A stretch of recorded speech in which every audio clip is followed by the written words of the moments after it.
சேதராப்பட்டு பழைய காலனியில் எழுந்தருளியுள்ள அருள்மிகு ஸ்ரீ நீலாவதி அம்மன் திருக்கோவிலில் முதலாம் ஆண்டு கும்பாபிஷேக பூர்த்தி விழா நடைபெற்றது.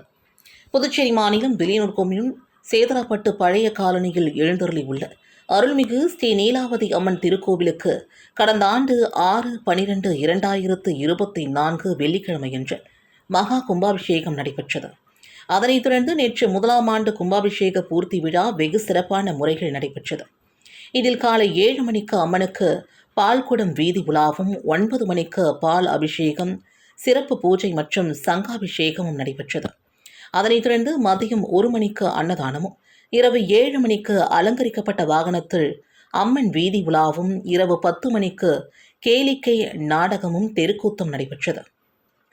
விழாவில் சட்டமன்ற உறுப்பினர் சாய்ஜி சரவணகுமார், அண்ணா பிரபாவதி, சட்டமன்ற உறுப்பினர் தீபாய்ந்தன், முன்னாள் சட்டமன்ற உறுப்பினர் கார்த்திகேயன் ஆகியோர் கலந்து கொண்டு சுவாமி தரிசனம் செய்தனர்.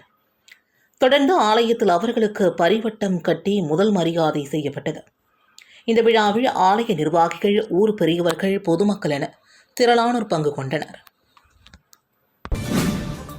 காரைக்கால்